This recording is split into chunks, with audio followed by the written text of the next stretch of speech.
씨가 익성이라는 데에 대해서 익성이라는 네. 그런 기업이 밝혀지는 거에 대해서 상당히 두려워했어요. 아, 두려워했어요. 그래서 우리가 오늘 방송에서는 네네. 익성이 뭐 하는 곳인가, 네. 이 소유주가 누군가, 네네. 이거에 대해서 한번 집중적으로 파봤으면 좋겠습니다. 네, 그렇습니다. 시원하게 오늘 얘기해주세요. 익성. 어떤 네, 이게 최초로 나온 건 국회 정무위원회에서요. 지난달 29일 날 은성수 금융위원장 후보자에 대한 인사청문회 때 나왔습니다. 아, 조국 때문에 나온 게 아니었어요? 네, 네. 그 바른미래당 지상욱 의원이 네. 코스닥 상장사인 WFM의 허위 공시로 인한 주가 조작 지적하면서 이게 지금 조국 후보자하고 관련된 코랭크 PE와 관련이 있는 거 아니냐.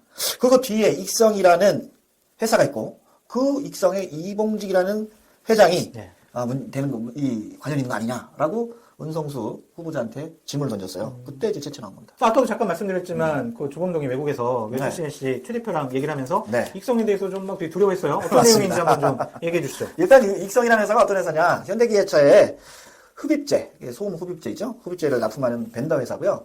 매출액이 600에서 700억 정도 되는 아주 자본도 매출도 그렇고 괜찮은 회사라고 알려져 있습니다. 근데 조국의 오촌 조카 조범동 씨의 코링크 PE의 실소유주 의심을 받고 있는데요. 이 조범동 씨가 해외 도피 중 웨스CNC 최태식 대표랑 전화를 걸어 자동차 부품업체인 익성에 대해 밝혀지면 안 된다.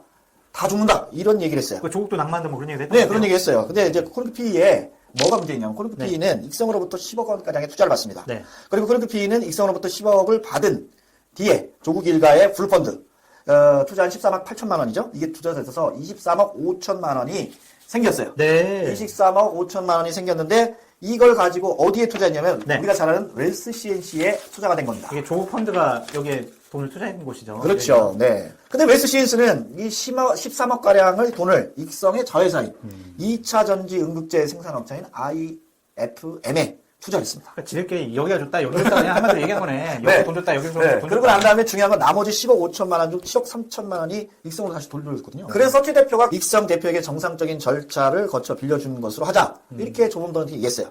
그랬더니 채용증을 만들어준 얘기죠. 그랬더니 이 조범동 씨는 뭐라 하냐면 지금 익성의 대표의 이름이 나가면 다 죽는다.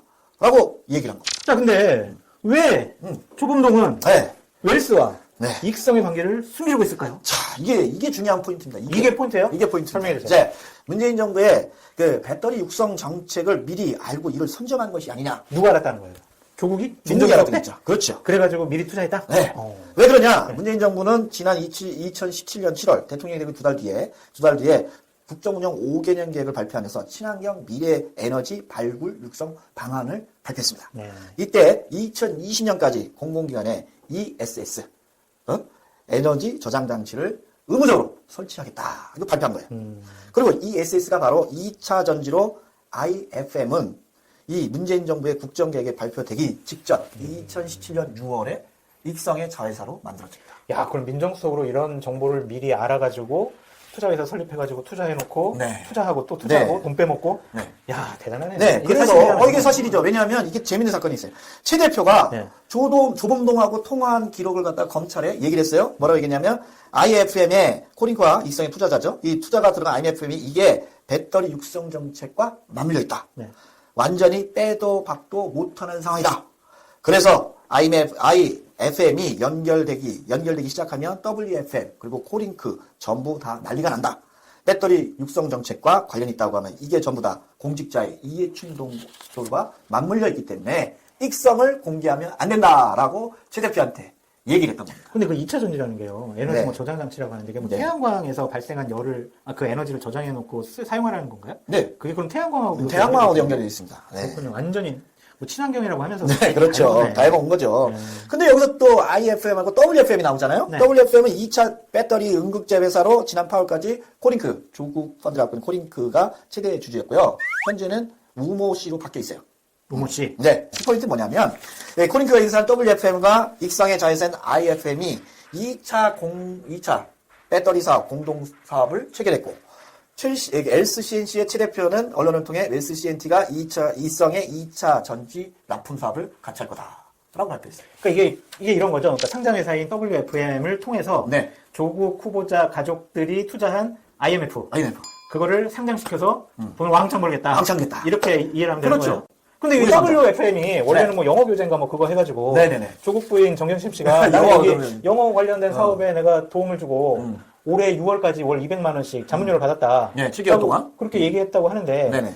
영어 관련된 회사가 왜 갑자기 2차 전지를 하고 그래요? 그게 이제 바뀐 거죠. 상장사를 인수해가지고 2차 전지를 하는 이게 대규모 광고공사에 들어갈 거 아닙니까? 그러면 대규모 뭐가 나오겠어요? 실적이 나오고 매출이 나오겠죠. 매출이 나오면 그걸 갖다가 우회 상장하게 되면 그 주식을 갖고 있는 조국 일과, 그 다음에 익성, 그 다음에 WFM의 최대 주주인 우모 대표까지 다 돈방석에 앉게 되는 그런 절묘한 포인트가 있는 것이죠. 그게 돈 벌려고 그랬던 거예요. 네, 맞습니다. 아니 어떻게 공직자가 그런 생각을 할 수 있어요? 네. 아니 물론 정경심 씨가 뭐 날려진 것만 의하면 네. 정경심 씨가 뭐냐 WFM이 어떤 곳이냐라고 하면서 자기 투자 자문을 해줬던 직원에게 물어봤다고 했잖아요. 네, 맞습니다. 갑자기 근데 정경심 씨가 어떻게 알았겠냐고. 결국에는 조국 장관이 청와대에 있을 때 이런 사실을 미리 알고 네. 정경심 부인한테 얘기를 해서 그렇죠. 정경심 부인이 자기 뭐 투자를 담당해주는 사람에게 알아보고 네. 사촌 조카한테도 얘기하고 그렇죠. 이래가지고 시작됐다. 자기 시발 자기 여동생 저기 남동생까지 다 천안까지. 그러니까 시발점은 결국엔 조국이라는 얘기네. 조국이죠. 네, 이것을 우리가 합리적인 의심을 해보면 이것의 행동 대장이 누구냐? 조범동이었던 거죠. 지금은 그래, 그렇죠. 조범동이가 지금 검찰에 이틀 동안 조사받았죠? 받고 있는 사이에 뭐 술술술 다 불었다는 얘기가 있어요. 네. 그러니까 결국은 이 문재인 정부의 중점 사업인 2차 전지 개발회사의 2차 전지 사업에 익성의 이봉직 회장의 익성의 IMF와 그 조국 일가의 코링크가 같이 투자를 해서 연결이 됐다는 얘기입니다. 근데 이제 이런 부분이 있어요. 막 그 각 모든 그 후보들이 네. 이 미래 친환경 네. 여러 가지 에너지 관련된 것은 다 거의 공약에 많이 넣었어요. 넣습니다. 그러니까 우리가 문재인 대통령이 뭐 100대 가자를 했다라고 해서 뭐 그분만 유심히 봐가지고 의심할 필요는 없는데 그런 거를 미리 알아가지고 투자를 다 준비해 놓고 회사까지 준비해 놨다면 이거는 공직자 일조에 딱 걸려요. 네, 김영란법에 위반되죠. 네. 이해상충.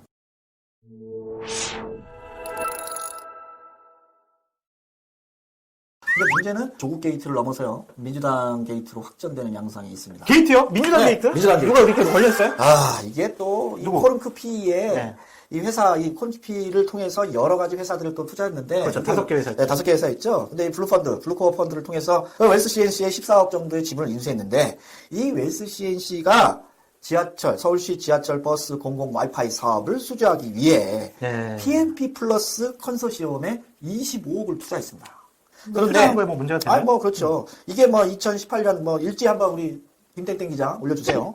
자, 근데 이게 뭐가 문제가 되냐면 이 우상호 의원의 전 보좌관이었던 서희용 폴컴 SNY 대표는 PNP 플러스의 20.89 지분을 갖고 있던 상무이사였습니다. 죄주셨네. 보좌관이 물어보나 이게 이대 이런 주주였어요. 그리고 네. 이 우상호 의원이 지난해 이제 민주당 서울시장 후보 경선 당시에 뭘 하냐면 고성능 무료 와이파이 구축을 공약으로 내세운 바가 있습니다. 네. 그러면은 자기 보좌관이 네. 지분을 갖고 있는 네. 그 회사에서 중점적으로 하는 일을 우상호는 서울시장 출마하면서 내가 서울시장 되면 이거 하겠다. 그렇죠. 자기 보좌관 돈 벌어주려고 한 거네. 그러니까. 그러면서 조국 장관이 여기에 투자를 했으니까 조국 장관 일가에게도 돈을 벌어주고. 그렇죠. 대단한 사람들. 예.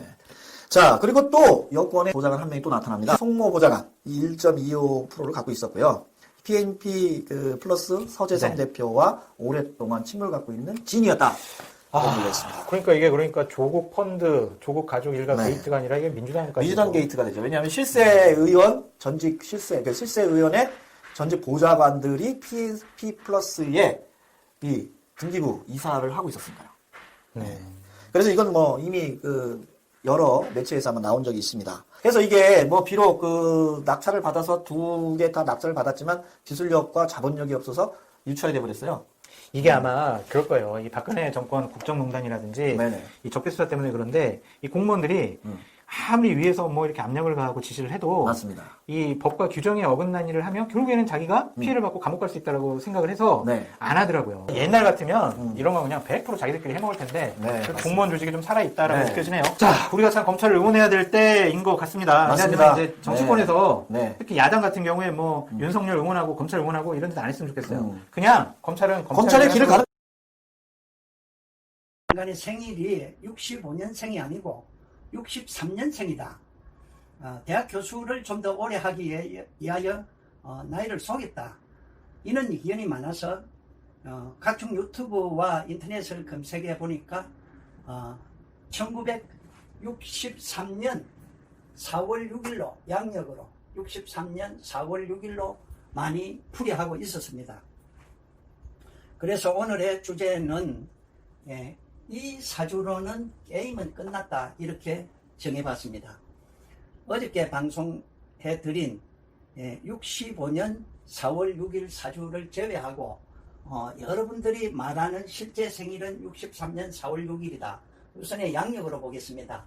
계묘생 병진월에 기묘일에 태어났습니다. 시간은 정확히 모르니까 상상해서 말하지 않겠습니다.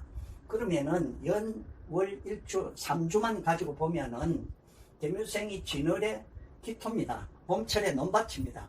봄철의 논밭에는 제일 중요한 이 태양이 병화가 떠 있고 그 다음에 묘목이 논밭에 작물이 자라고 있습니다. 그 다음에 하늘에 개수가 내리고 있습니다. 그래서 만약에 이 사주가 맞다 하면은 조국 법무부 장관은 많은 재물을 지녔다 하기가 어렵습니다. 왜냐하면은 이 사주에서 재성은 이게 편재입니다. 개수가 편재고 사주의 용신이 병화인데 이게 수국화 해가지고 봄철 논밭에 내리쬐는 태양을 이렇게 구름이 가리고 그리고 이 편재에는 뿌리가 없습니다. 뿌리가 없기 때문에 많은 재물을 가지고 부자 살기는 어려운 사주다.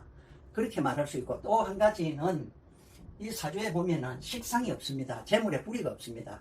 그래서 더더욱 그렇고 또 이분은 대학 교수를 오래 했습니다. 교단에서 학생들을 오래 평생 거의 가르치고 왔는데 식상이 없는 사주는 숨통이 막힌 사주입니다. 겉으로 드러내고 표현하고 하는 그런 기분이 너무 약하니까 이분이 그동안에 해온 그 세상을 바라보는 세평, 뭐 좋게 말하면 촌철살인, 뭐 비평 이런 걸 보면은 이 사주에서는 도저히 나올 수 없다 이렇게 볼 수 있고 그리고 인성이 용신이지만은 공부는 잘했겠지만은 대학 교수로서 명성을 얻기가 어렵다. 그래서 여러 가지 의문이 많이 드는 사주입니다. 그래서 양력 63년 4월 6일은 이 사주를 가지고 과연 대학 교수, 서울대학 법학 교수로서 명성을 날리고 또 청와대 권좌에까지 민정수석에까지 오르고 또 법무부 장관까지 갔겠느냐 의심이 많이 들고 일반 상담하는 그 수준의 서민들 사주에도 있는 사주는 너무 흔하고 많습니다. 그래서 이 사주와 현재의 위치로 보면은 아닌 것 같아서 일단 이건 제외하겠습니다. 그러면은 음력으로 한번 보겠습니다. 음력으로 보면은 63년 4월 6일 계묘생 병진 여기까지는 같습니다. 생일만 다릅니다. 생일만 다른데 봄철에 3월에 진월에 임수입니다. 임수는 보통 우리가 뭐 호수의 물, 강물 이렇게 표현합니다. 표현하는데 그 호수에 태양이 비치고 또 봄비가 간간히 내립니다. 그리고 또 호수 주변에는 지지에 이렇게 나무가 숲을 이루고 있습니다. 그러니까 아까 그 사주보다는 상당히 좀 그림이 아름답다 이렇게 말할 수 있습니다. 그런데 이 사주는 지지에 인, 묘, 진, 목국을 이루었습니다. 이거는 식상이죠. 신상광. 식상을 이루었으니까 굉장히 영리하고 말도 잘하고 표현력도 좋고 또 그 다음에 좋은 말과 나쁜 말 또 아침에 하는 말과 저녁에 하는 말 오늘 하는 말과 내일 하는 말이 다를 수 있습니다. 그런 다분한 기운을 가지고 있습니다. 그런데 이 사주에도 시간을 몰라서 말씀 못 드리는데 이 자신의 근거지가 지금 없는 형상입니다. 개수가 하나 도와주고 있지만 이 개수도 거의 힘을 쓰지 못하는 형상입니다. 그래서 어찌 보면은 수생목 원론 보면은 종합격 사주로도 보입니다. 그러면 이 사주는 대학 교수로서는 상당히 능력을 발휘할 수 있는 사주다. 이렇게 보아서 아까 양력 사주보다는 이 사주가 지금 그 조국 장관에 올라오는 이는 단계를 보면은 어느 정도 맞지 않느냐. 그리고 이 사주를 보면은 부자 사주입니다. 왜냐하면은 이게 편재인데 편재가 요 인중 또 병화가 있습니다.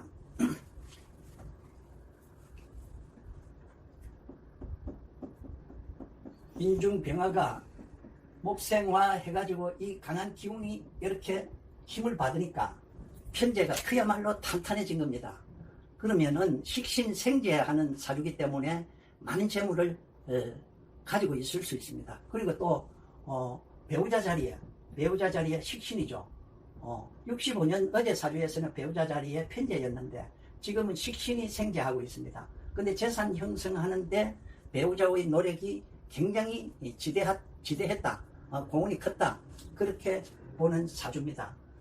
그리고 이거는 윤석열 총장의 사주였는데 이 사주와 이 사주를 비교를 하면은 아까 양력 사주로는 제가 말한 대로 게임은 끝났다 했습니다. 근데 만약에 음력 이게 진짜 사주가 맞다 하면은 어저께 풀이한 사주처럼 서로 한번 해볼만 하다.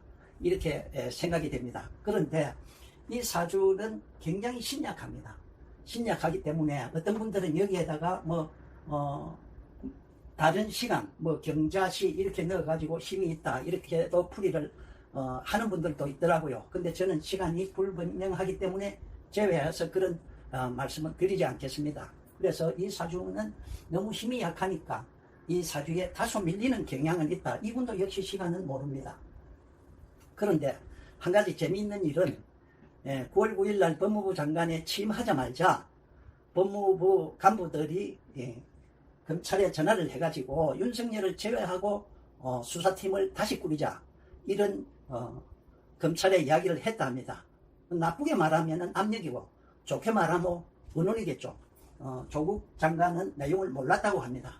과연 본인이